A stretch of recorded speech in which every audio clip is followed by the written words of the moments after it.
We're gonna have a small operation, maybe finish this war. We're going to strike into Lebanon and hit the enemy.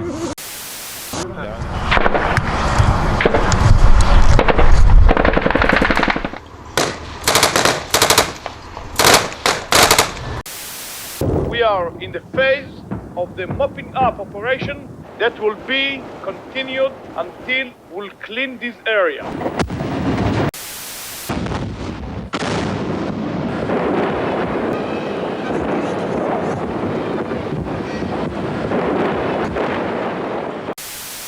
An advance force, according to American intelligence sources, has been poised for an invasion of southern Lebanon for 2 weeks now.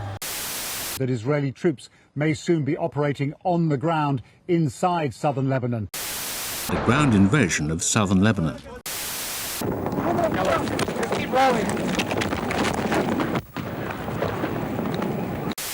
Bir al-Ahmar is a Christian village where Shia Muslims have fled to, from neighbouring towns and areas being destroyed in daily waves of Israeli airstrikes.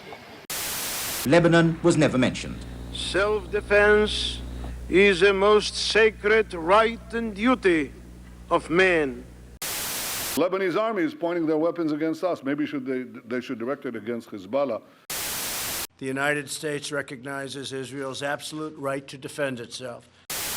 Israel's right to defend itself. Were there not an Israel, the United States of America would have to invent an Israel to protect her interest in the region.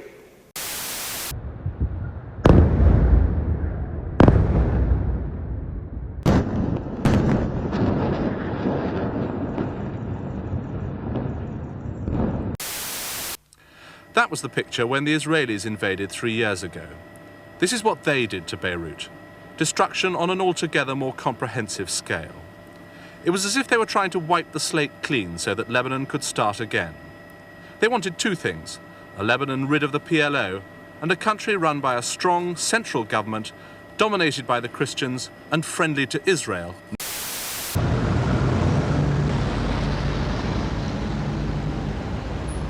To the east is the main Syrian force, and then on the other side, in the west, are trapped 6,000 PLO and an estimated 1,000 Syrian soldiers.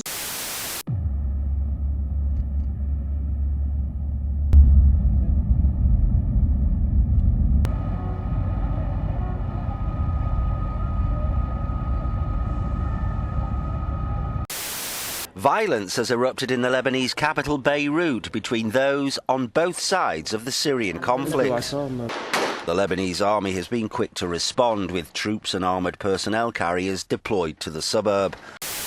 Lebanon has once again suffered bloodshed on the streets of Beirut. Syrian Free Army rebels have clearly identified their enemies. In this video from June, they showed the identity papers of 4 Lebanese nationals killed as they attempted to enter Syria. What are those guarantees? What are the minimum guarantees that Israel would accept and withdraw? That Lebanon will not serve anymore as a basis for hostilities or hostile acts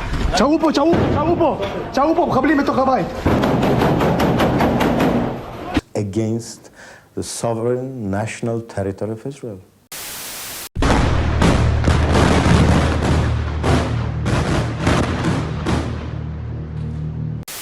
Just 3 days ago, the families had fled the fighting in southern Lebanon and moved from their homes and inside the United Nations compound. There they thought they were safe, surrounded by Fijian UN soldiers. The refugees had huddled together inside shipping containers, as much for morale as necessity.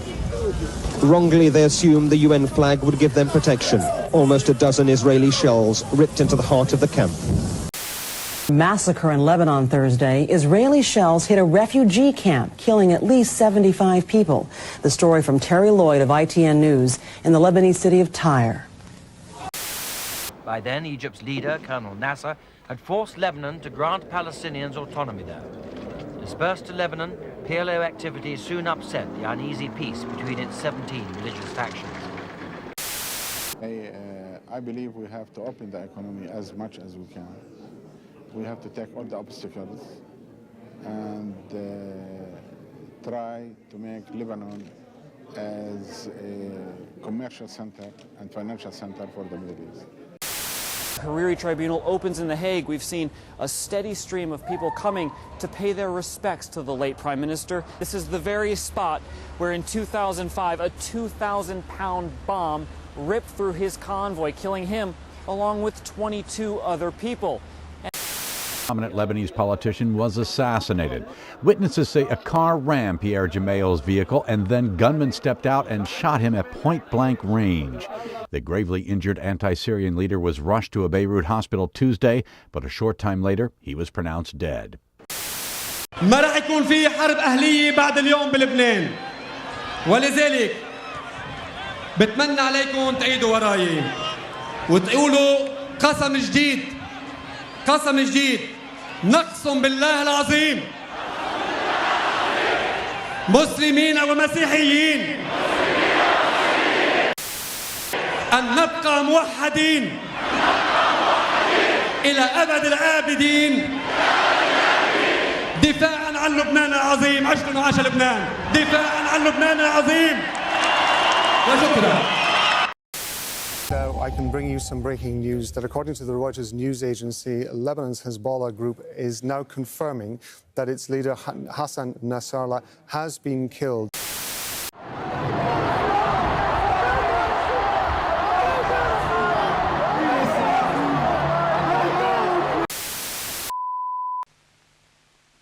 The situation in Lebanon remains precarious. You have many factions with partially incompatible objectives. You have the total absence at this moment of a central authority which, with its own means of enforcing its directives. You have a precarious ceasefire. You have an attempt to work out a constitutional solution. And over all of this hangs the threat of various kinds of outside intervention, some by countries in the area, some by countries outside of the area. We are attempting to assist the parties in walking through this minefield, in avoiding outside intervention, in achieving a political solution that preserves a degree of autonomy for both of the communities and that preserves the integrity and sovereignty of Lebanon.